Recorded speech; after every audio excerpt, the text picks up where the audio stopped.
Lamb chops, very nice, very simple, fabulous for grilling. But how do you make them tasty? Well, firstly what I do is I make a paste with my Knorr lamb stock cubes. And then I grill them, just spread it on, grill them, paint them with the mustard, dip them in the chives, on the platter, a little splash of olive oil, a little splash of shallots, some parsley. Very simple, dinner in 5 minutes.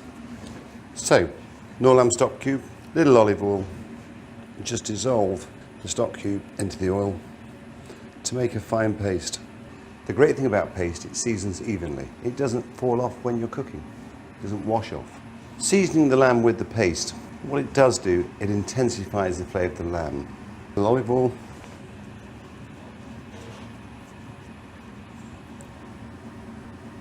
As you can see, I'm using a griddle pan, fat side down to begin with, and I bring the heat into the meat very slowly, so it starts to render the fat. If it was really hot, the chances of burning the fat before it's rendered is very high.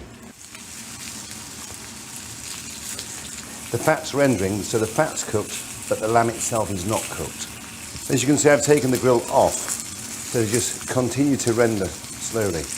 When people cook lamb chops, a lot of the time, you get a nice eye of meat which is pink, but the fat's uncooked. So they're not very pleasant. You tend to eat just the eyes of meat and leave the rest. As I've always said, perfection is lots of little things done well. Now let's start on the chops. So now I've rendered the fat. It's caramelised, it's crispy, it's cooked. I can now start to cook the meat. So my whole chop is edible.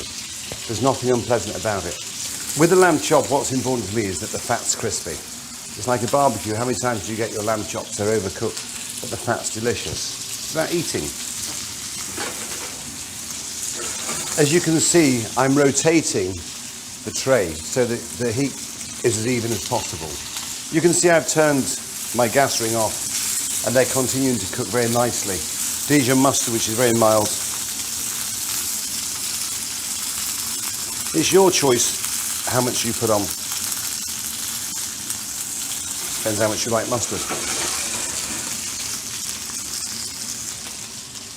Then dip the mustard side down into the chives.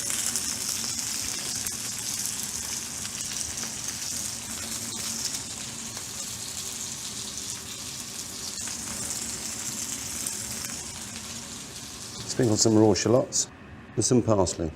Sometimes New Zealand lamb can be quite tasteless because it's very young. So the paste really intensifies it, brings out the flavour.